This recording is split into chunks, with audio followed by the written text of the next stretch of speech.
Today on This Week in Health IT. But remember, our technology was bound to the four walls of the hospital. Right. Now, as you've journeyed the past 16, 17 years, it's completely different. There is no perimeter for healthcare anymore. And I love it because I see technology as the enabler to change how we deliver patient care and create quality and better outcomes. We need to think about how we do it a little bit differently.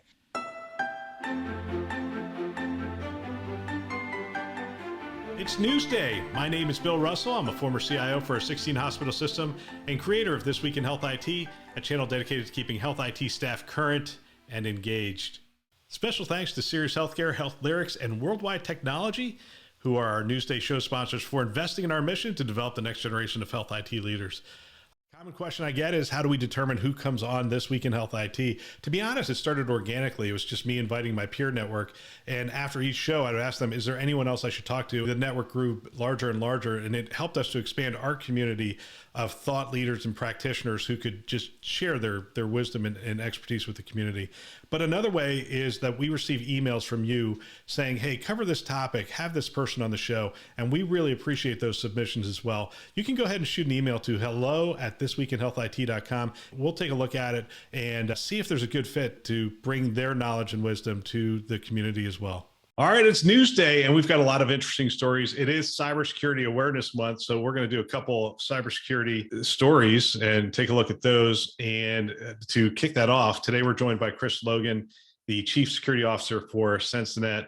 Formerly, Chris was with VMware. I worked a lot with him at VMware, and he's been at various other security positions over the last 2 decades. 2 decades in cybersecurity, and doesn't look like you have much gray hair at all. Congratulations. Just in my beard now, not in Wow. not on the top side. Wow. How do you do that? I mean, literally, you've been doing this since the late 90s. You've been in security of some way, shape, or form. It's really changed since then, hasn't it? Well, I started in the Marine Corps, so we were using systems to help the battlefield frontier, right? So it was always about least privilege and understanding who had access to what and protecting the most critical elements of how we were utilizing technology, because lives mattered in that space. That was the big push. So it was very laser focused when I was there. And then when I got out of the military, I went through a couple of different industries. So I was in higher education for a little while, which is like the Wild West. I was in banking and finance. I wound up landing in healthcare, which is kind of the best of both worlds early on. Early 2000s was really just that tipping point of where we were starting to use technology to provide patient care. Security was an afterthought. So when I hit the tip of the spear in that first health system, when I was at Lifespan, we had all the right things to block and tackle. But remember, our technology was bound to the four walls of the hospital. Right. Now, as you've journeyed the past 16, 17 years, it's completely different. There is no perimeter for healthcare anymore. And I love it, because I see technology as the enabler to change how we deliver patient care and create quality and better outcomes. We need to think about how we do it a little bit differently. There's going to be no shortage of opportunity for security practitioners in the healthcare field for many decades to come. So if anybody's looking to get into a field, you want to be a security practitioner, healthcare is probably where you can make your bones and do it in a very, very intuitive and ingenious way. So you and I did a webinar. We did a webinar for the American Telemedicine Association. I did a presentation. Now I'm thinking back, it was probably May of 2020. So pandemic's starting to hit and whatnot. And one of the main themes I drove home in that presentation, that was the Aruba, I forget the name of the conference, but one of the things I drove home is that the perimeter has been shattered in healthcare, completely shattered. And so you have remote patient monitoring is going to be huge during the pandemic, as is work from home, right? And some of these people are going home and they're working from home on their kids' computers, because we as organizations hadn't bought them new computers and sent them home with new computers or set them up with ergonomic desks and that kind of stuff. Now, some of that has been taken care of since, but it really is true that the perimeter is nebulous at this point. And so it becomes, you need a new set of technologies. It's not just set up the VPN, set up the controls, set up the whatever. You have trusted sources all throughout your community coming into your health system, depositing data, taking data out. Now you need much smarter technology to see what's actually going on that wire, and just identifying where it's coming from and how it's being used. It is kind of crazy. Well, we're going to start with two stories. First one, ransomware impacts patient care. We're going to talk about the innovation. We're going to talk about Best Buy acquiring Current Health, because I think that's an interesting story. I was talking to somebody yesterday and I was talking about Best Buy Health, and they're like, is that Best Buy, Best Buy? I'm like, yeah, that's Best Buy, Best Buy. And they are very much going after the healthcare space. And we're going to close out. So you're going to want to hang in there to the end. We're going to talk about the Business Insider story on Apple's missteps in healthcare. So let's start with ransomware impacts patient care. I think we knew this was the case. There was a study that was done. The story is in Fierce Health, which is one of my favorites to pick up stories. Let me give you an excerpt. Healthcare delivery organizations are under siege, as 67% have been victims of ransomware attacks. 1/3 of those said they experienced two or more. Less than half the respondents completed a risk assessment of their third-party security vendor before contracting with them. And more than a third said the assessment conclusions were ignored, the report found. Gosh, I'm going to stop there for a second and say, does that surprise you that so few are being assessed, and the ones that are being assessed is being ignored? It does surprise me, by the way, that the findings are being ignored. I think this is the elephant in the room. Again, so if you go back to think about where we were 20 years ago with technology, it was different. So healthcare has gone through this mass explosion about how do we adopt these technology or these new innovations to provide better patient outcomes. It was not uncommon to have 2,000 applications in your health system. How many did you have in your health systems? 1,600 applications. It was actually 900 distinct applications, but 1,600 instances with potentially different access points, different, you name it. Correct. Build. So managing that portfolio, right? There's gaps, there's opportunity for improvement there. But what's most critically important here is availability, right? So think about this for a second. When we were pen and paper for healthcare delivery, it was simple. You had somebody push the cart from medical records department. You got that full record. Maybe you could read it, maybe you couldn't. Electronic medical records come to bear, right? Now I can read the note. Is it the right note? There's a whole litany of conversation we can have there, but the availability of the system is so damn critical now to ensure that patient's safety. At the end of the day, if I don't have that information, how can I treat that patient if I don't know what their background history is, right? If I don't know what their previous allergies are related to specific medicine. So availability attacks are nothing new. I mean, ransomware really is an availability attack. This has been taking place since way back I think 2003. We went through this. It wasn't on our medical systems. It wasn't on the EHR. It was on other administrative systems because it was really making the endpoint unavailable. Now it's matured and it's grown because the bad guys have figured out that there's money to be made here. And especially in healthcare, because think about this for 1 second. If I have to divert patients, yep, what's the impact to the patient? That's the thing that we're not measuring. And I think that's what the article and that research brings to light is we need to start looking at this from a different lens because of the way that technology is so deeply ingrained in how we deliver patient care. What are the mortality rates related to if the EHR is not available? How do we start to quantify that? So I think it's good now that's out there. We're having a conversation. I know in certain circles that I'm running in, we're starting to have deeper conversations about what ransomware means to mortality rate because the nature of the availability of the system is so critical. Yep. The numbers I've been talking about is the number is public now around the Scripps attack. And that is roughly $110, $115 million is what it cost them over a 30-day outage. And they may not be fully back. Scripps is notoriously close to the vest. You really only hear from their CEO for the most part. And other organizations have been more open, but no one has been that magnitude in terms of size that we could measure. But you can look at it, roughly, $3 billion healthcare organization outage, electronic health record outage for a month, and you're looking at $110 million. So there's one measure. We also have the death in Alabama has been directly attributed to a ransomware attack. And so now you literally have mortality. But what you're talking about, and it is referenced in this story, nearly 1 in 4 healthcare providers reported an increase in mortality rate due to ransomware. The onset of COVID-19 introduced new risk factors to healthcare delivery organizations, including remote work, new systems to support it, staffing challenges, and you name it. So that creates the framework for this being a challenge. And as you say, the research results in an urgent wake-up call for healthcare industry to transform its cybersecurity and third-party risk programs or jeopardize patient lives. The research was done by the Ponemon Institute, a research center focused on data protection, surveyed IT professionals at nearly 600 healthcare organizations defined as entities that provide clinical care and rely on third-party security contractors. These organizations include health systems, physician groups, and payers. So that's the group they're talking to. Let me give you one more thing. While the average number of third-party tech contractors whose services organizations employ is 1,950, that is expected to grow to 2,541 on average over the next year.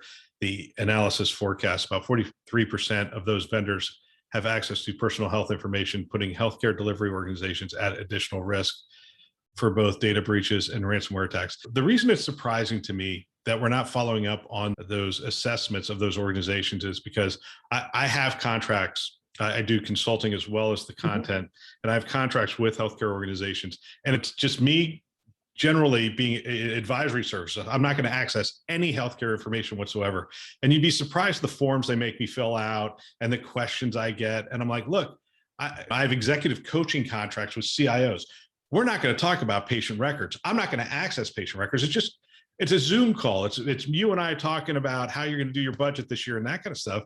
And I have to fill out 5 pages of stuff on security.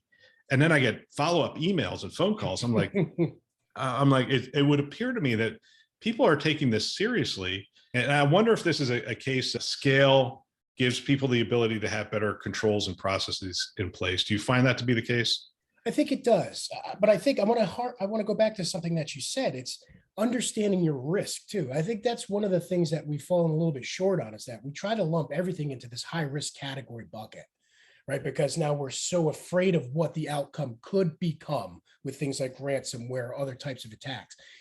I would consider your contract low risk. There's no reason for you to go through that entire process. I should be focusing, if I'm the health system, on the high risk, high touch areas and making sure those are sound and rock solid, right? I know that we're going to have a Zoom call. At no point in time you will ever have access to my network, right? We're just going to have a conversation over Zoom. Now, does that create a security problem? Yeah, because there are ways that if I'm using my personal device on my corporate network and I'm not looking at it from that new perimeter perspective, I could get something bad on my device that does get onto my corporate network. I should have additional controls in place. I think we need to start measuring our risk by the severity of what that risk could be. And that's something that we need to, in healthcare in general, we need to get better at. I think we try to lump everything into one category, which is why nobody's looking at all the vendors. They're just doing a handful. No, tier that risk by who's most important and what's most critical to continue to run. Make sure they're doing what they're supposed to do, and then drop that back down based upon those layers of risk criticality. We'll get there. It's a maturing process for organizations that understand clinical risk really well, right? So healthcare gets clinical risk like nothing else. Their business risk, they get it. Technology is kind of this new frontier. We adopted it to solve problems. Maybe we got pushed into it because of the High-Tech Act. So now we need to catch up. We shouldn't have thought about security and risk as an afterthought. It should have been right at the tip of the spear. So we're not bolting it on, but it's part of the DNA and the fabric of who we are as a culture. We'll get there. It's also part of our DNA not to spend money on something until it becomes urgent. Unfortunately, we had the WannaCry attack, but it didn't really, wake us up, if you will. But this latest rash of attacks through the pandemic has been a wake-up call. And for someone like Scripps to go down the way that they did, in a very public way, I think has gotten the attention of there's 2 kinds of attention in healthcare. There's the, hey, we need to pay lip service to this, and the CEO needs to have some talking points around this. And then there's the budgets are going to increase, we need to spend more money on it, that kind of stuff. I'm talking to CIOs, that's happening. They've gone to the board, they've been asked questions about their cybersecurity posture. They've asked for additional money and they're getting additional money. So I think that's a positive step. Let me take you to the next story. So adopt NIST security standards, healthcare leader urges. This is from SC Magazine, from SC Media. And here we go. At a basic level, the healthcare sector is a human-focused business with highly advanced technologies and public expectations to drive innovation, often within stringent resources. Despite a tremendous amount of endpoints and advanced technologies, providers must protect themselves using the healthcare insurance HIPAA, essentially the HIPAA rule. The trouble with the rule is it just has 42 controls compared to NIST, cybersecurity framework standard employed by a vast majority of other industries except in healthcare. NIST has all the controls that an entity might need to consider, and it's kept up to date as things change. As wireless came along, a new NIST guideline for each of these elements was produced. The rule stays relevant and current, explained Synergistic CEO Mac McMillan. HIPAA discussions began nearly 30 years ago in the 1980s. Draft rule emerged in 1993. He explained what finally came out of the Department of Health and Human Services in 2003 after 10 years of discussion was a watered down standard. The HIPAA security rule primarily focused on the controls necessary to achieve privacy because that is what HHS was focused on at the time. The original rule and requirements had just 42 elements compared with NIST, with 300 controls routinely reviewed by researchers. And while the sector has moved away from the checkbox compliance security method, HIPAA remains a bar for security measurements despite its shortcomings. He goes on to talk about how he's recommending that every healthcare organization adopt or even be forced to adopt the NIST framework. I assume you're in agreement with this. We adopted NIST back in, when I got there, 2012. We adopted the NIST framework, but of course we had no framework. I mean, I guess HIPAA was there, but it's not really a framework for security if I thought about it. No, HIPAA, again, best intentions is HIPAA 30 years ago. And like Mac mentions in the article, it's privacy focused. If you go back to 2006, when I started in healthcare, everything was privacy driven. How do we handle data as it relates to the patient? Security was this kind of afterthought. The HIPAA security rule addressed security. Here was the interesting thing about HIPAA security when I got into it. Mind you, I was a NIST framework guy in the DoD, and I brought it with me in the other industries that I worked with. So I'm fully in favor of NIST as the standard. The HIPAA security rule had things that were required and some that were just recommended. So for, I mean, right there, if you think about security controls in general, how can you recommend a control like annual audits are required? Well, is that recommend? No, that's a requirement. These things should be requirements.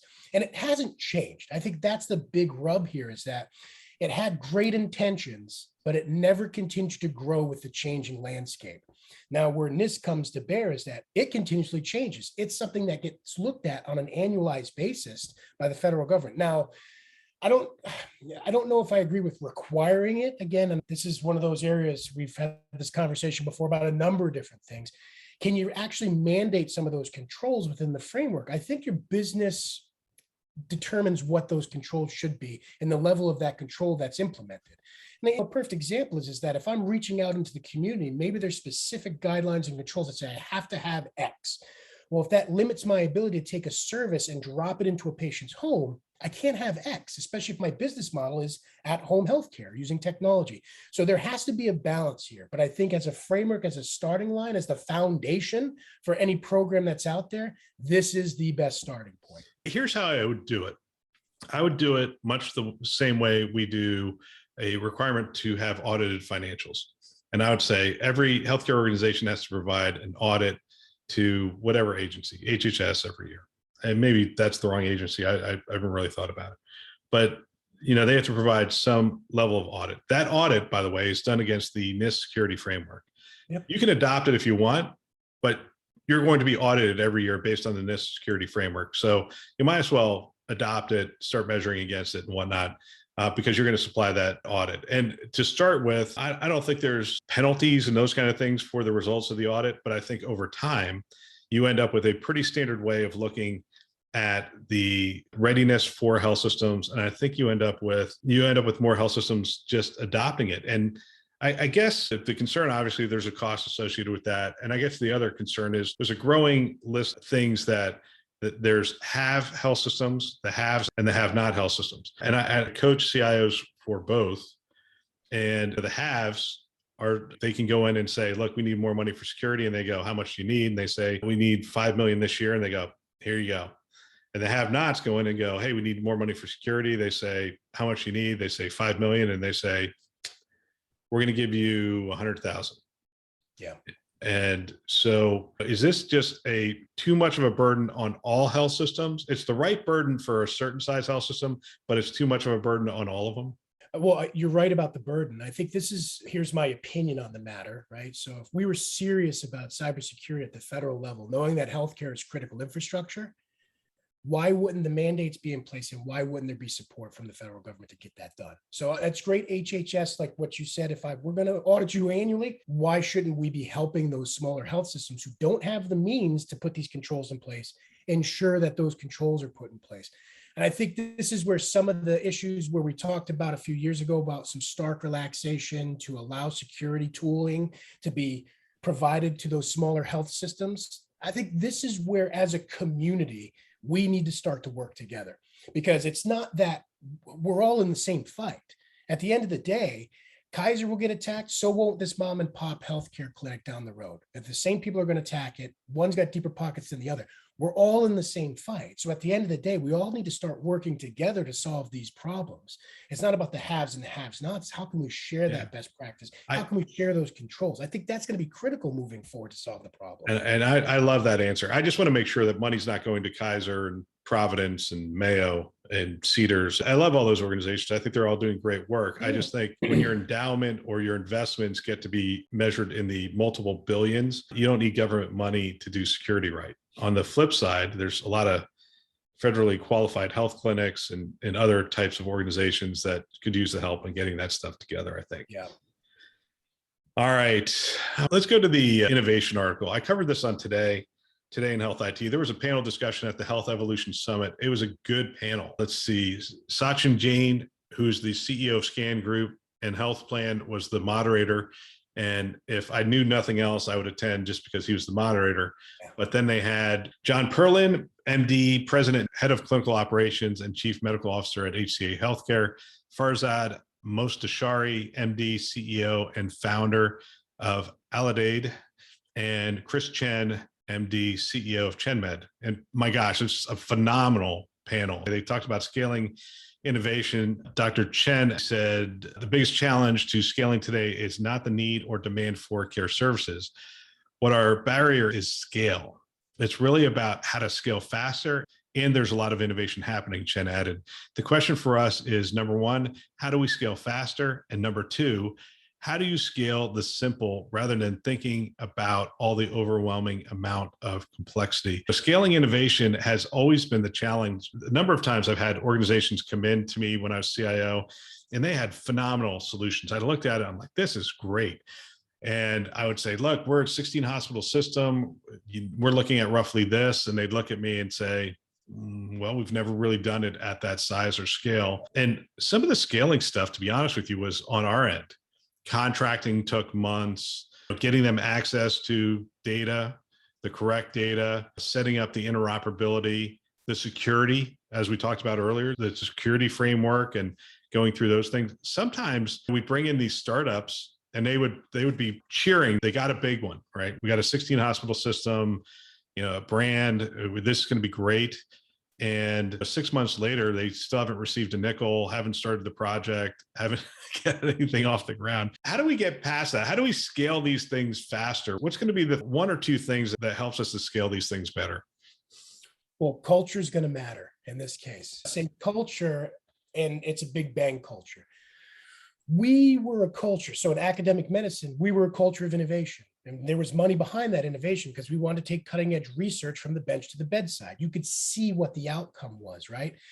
When you get to other areas, contracting, I don't want to bash the contracting people, but that is a lengthy, long process. Well, now we have opportunity to shift contracting, getting to much more robotic process automation to look at what are the terms, what are the conditions. I don't need a human involved in that, right? So I need to change how we're doing some of that work so that we can onboard faster. The innovative companies that are coming to us now in healthcare, they're doing things well beyond the scope and means that we've ever seen before in healthcare. When you talk about like modern application platform stacks, and then I got to go back and work on my behemoth EHR that's running a 4-tier application server environment, those are not the same language, right? So now we have an educational divide at the same time, because what are they actually doing in that space? And sadly, the space that they're working in, much more these innovative companies are more secure, more visible. You understand what's happening there more clearly. So I think the culture and the educational aspect of it is one that just has not caught up yet. I think COVID did some very interesting things to us. It made us scale innovation at a breakneck speed, which we've never had to do before. If you think about just the whole work from home mentality, how many health systems do you know actually had the flexibility for people to work from home? None. We didn't have, I mean, we had cafeteria type spacing where you can come in and do collaborative work, but it wasn't because you didn't have an office or a desk someplace else. That was just an area you went to work to share ideas. You then went back to your office. You never worked from home or the cafe down the street or someplace else. Scaling to get just that in, phenomenal event for healthcare. I mean, a lot of people did a lot of work. Now try to bring in all these fancy new technology to solve real critical business issues. We're just not there yet. So we got to shift that culture. We got to start to learn more about what's taking shape outside the walls of our hospital. I think that's going to be the start. I love the article because it talks about changing financial incentives, which is critically important, right? So fee for service to quality-based outcomes. We've been talking about that for years. The reality is it just hasn't caught fire for some reason. I put in the first accountable care organization in the Northeast. It still hadn't caught fire 10 years later. How do we get to that point where that starts to really make a difference? Healthcare policies, again, it's great that we create a policy, but policies, just like anything else, are living, breathing documents. They have to be taken off the shelf on a frequent basis, dusted off to understand the implications of it. And we just don't do that well right now at the federal level when it comes to healthcare policy. So there's a lot of things that have to change for us to get to that point where we can create agility and actually adopt innovation within healthcare delivery. When I reviewed this article before, the phrase I used is the future of healthcare is shaped by technology, but moves at the pace of policy, incentives, and culture. Yeah, that is so true. And we talk about why hasn't value-based care taken over for fee for service and its incentives, right? So I was at a health system that was trying to do more value-based care, but at the end of the day, when you do more value-based care, it takes away from your fee for service. Fee for service was generating more revenue. And so there's this balancing act of saying, this is where we want to go and get to, but we have to fund that and fund it well. So I think what you're seeing is Medicare Advantage step into an interesting space. And then I think that's going to morph even more. So it'll be interesting to see what happens there. So the incentives, the policy, you can't underestimate the impact that policy has on healthcare. I used to joke that 60% of the CIO's job is regulatory, and it's probably an overstatement and more for effect than anything else.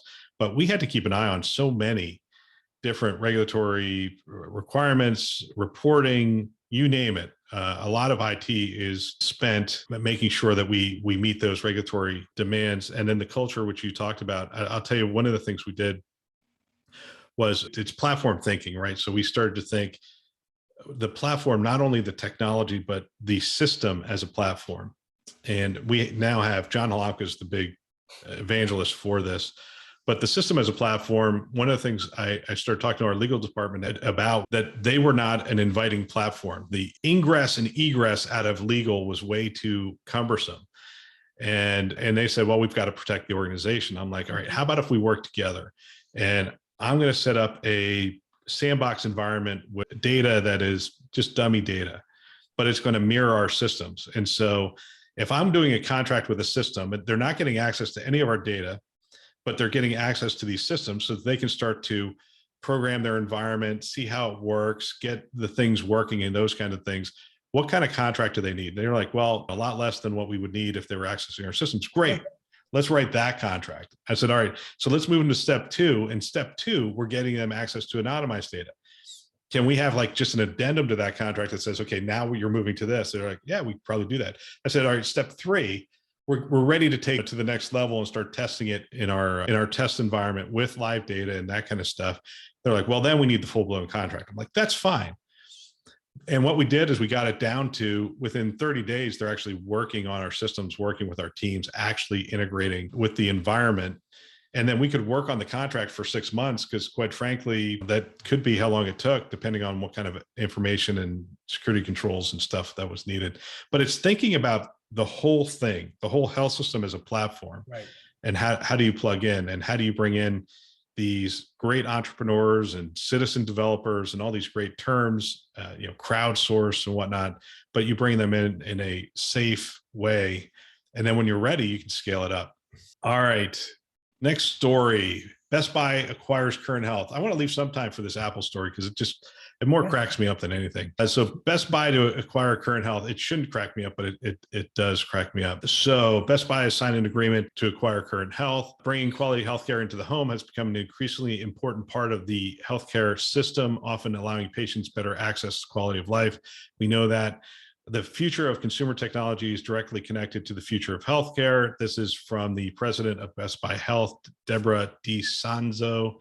And then you have this: over the coming decades, significantly more healthcare can be delivered in the home. We started Current Health to make that exciting transition radically easier for healthcare providers to achieve, said Christopher McCann, CEO of Current Health. Let me go to another article that I have, Fierce Healthcare article, because I think this is the part I want to drive home to people. Is Best Buy has really made a move. So during an earnings call back in March, Best Buy CEO Carrie Berry outlined that the company's health strategy focuses on 3 areas based on its strength in retail, with an eye toward connecting patients and physicians beyond consumer health. The retailer also is focused on active aging with emergency response devices and services for seniors, and virtual health to connect patients and physicians, including remote patient monitoring. Best Buy is in the healthcare business, and what they're banking on is that health systems aren't going to be expanding the number of beds they have on campus. They're going to be expanding the number of beds they service across the community, and they're going to be my bed and your bed with remote patient monitoring, age in place type devices. With, pardon this, they're probably going to have to do a branding thing here, but essentially Geek Squad come into our home and set up these medical devices to essentially monitor us in whatever state we happen to be in, connect that back up to the health system, and away we go. We keep hearing about this. We saw that remote patient monitoring took off during the pandemic. Where does this go, and what implications does it have on healthcare? Well, I love this. I think this plays on the strength of what Best Buy's been able to do the past few years, because they've reinvented themselves as an organization at the same time. Remember when it was just brick and mortar? You'd walk in, you buy a TV, they throw it in the back of your car, and off to the wind you went, and you got stuck setting it up at home.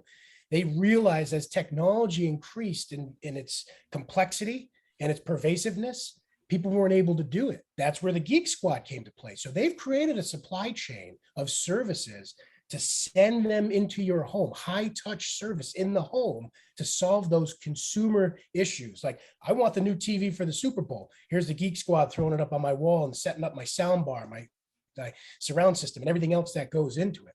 Now, home health. I mean, this is something we've been talking about for a long time. The changing dynamics of healthcare is that you went to the hospital because it was the center of your community. Right? Community-based hospitals. I went there because it just happened to be a mile away from my home, and that's where I got my care. That's where I went to die. That's where most of my family went to die. Times changed. Nobody now wants to go to the community hospital to pass away. They want to be surrounded by their family. When I go for care services, I'm now a consumer of those healthcare services, and I'm shopping for the best price and the best quality. I love this idea because care is coming into the home. And it's coming into places that have never had it before, to a population that's going to need that help to get it set up. That senior population is the target here because they want to stay in their homes longer. We want to serve them in their homes longer. The Geek Squad's going to come and set all that stuff up for you, and they're going to walk you through it. This is a genius idea for Best Buy. And I love the fact that as long as they keep it within the confines of the supply chain that they built and the services that they're providing, it's going to work for them, because we see the trend that people want those care services wherever they may be. In the home is where they're actually going to be. So kudos to these guys for taking this leap into this pool, right? Because as you, and we'll talk about this in the Apple story, it's not an easy pond to jump into. The last thing I would say about this story is don't underestimate the power of the Geek Squad. We did some remote patient monitoring pilots back in the day at St. Joe's. And when you send someone into the home, there's a whole new set of training, of liability, of, I don't know, it's very challenging environment. and I'll spare you the stories, but there's a lot of really, so you could put your employees in a bad situation if you are not good and really thought through how you're sending people into the home to set up these devices and whatnot. And this is one of those cases where I'm a firm proponent of partner. Don't try to build out an organization that is going to troubleshoot all these devices in all these homes. If somebody can provide it for you, by all means. And if Best Buy ends up being that partner, by all means, make it Best Buy, because they're in every community. They have people in cars that can go out to homes and help fix things. They have a support desk. They have all that stuff. Don't underestimate how hard that is to do or set up. That's one of the areas I would absolutely partner in, I think. You ready to talk about the Apple missteps? Let's do it. All right. I'm not going to do excerpts from this. Here's the main points from the story. Business Insider has a tendency to go the TMZ route when reporting on big tech. And they literally solicit information from disgruntled employees, and then they develop a story and run with it. And that's the case here. And here's what I gleaned from the story. Apple has bold plans, right? So Tim Cook said, I believe if you zoom out into the future and you look back and ask the question, what was Apple's greatest contribution to mankind? It will be about health. Cook told Kramer on Mad Money. He also reiterated something to that effect, I believe, on stage. So there are aspirations of not being a healthcare company, but having a legacy that is defined by what they've done in health. Employees paint a picture that they are struggling. And here's some of the things they're struggling with. First, culture. There is pressure to inflate accomplishments. Negative talk is often frowned upon. And in some cases, it leads you to be banished from future meetings because they don't want your negativity in the room. The other thing is vision. There's no grand vision for healthcare, just a bunch of little visions that at times compete with one another. And there's nothing that's really unifying it and bringing it all together. There's no like grand person in charge of the healthcare vision, if you will. And then finally, business model. And I just come back to this. Tim's statement doesn't mean that Apple's going to be a healthcare company. They're not going to be opening clinics. They're not going to be providing telehealth. That is not the nature of the company they are, although some people think that's the direction they're going. If you read this article, some of the people who are disenfranchised or just not happy with the direction feel like, oh, we could be doing more in healthcare, not recognizing what Apple is. And Apple is a product company first and foremost. Now they have a big services arm, but that services arm is built around their product ecosystem, right? They deliver digital content, they do digital storage and that kind of stuff. And the story obviously paints the picture that this follows Google's reorganization of its health unit and Haven's demise, Amazon, Berkshire, and JP Morgan. Let's just start with, what do you take away from the story? Strategy is important. And I'm going to akin this to, if Apple's sitting in a boat that wants to get into healthcare, but everybody's going their own direction, everybody has an oar, all you're going to do is spin in a circle. Because we got one guy rowing forward, one guy rowing backwards, a couple of gals rolling to the side. You can't get anywhere if you're just spinning in circles. So focus. They had to have focus on what they wanted to be in healthcare. And they should have used their strengths, right? Apple Watch is great. Well, I think about this for one hot minute. I see Apple Watch as preventative medicine in action, right? It's helping me do things that I normally wouldn't do to prevent disease or take care of conditions. That should have been the name of the game. Go knock that out of the park and grow from there. You can't, when you're an octopus with 8 tentacles hanging out there, which way do we go? Well, when everybody's pointing in different directions, you can't go any way but down. You're just going to fail. That first and foremost. Culture. I'm a big proponent of everybody's got dirty laundry. It shouldn't be aired out there in the public sphere.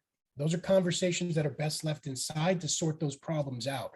When you bring it to the outside world, now you're just focusing attention there, and they're going to make some bold moves to readjust that may not fit the culture of that organization. That could be some part of their demise also at some point in time. And at the end of the day, people didn't know what they were doing. Again, goes back to the strategy.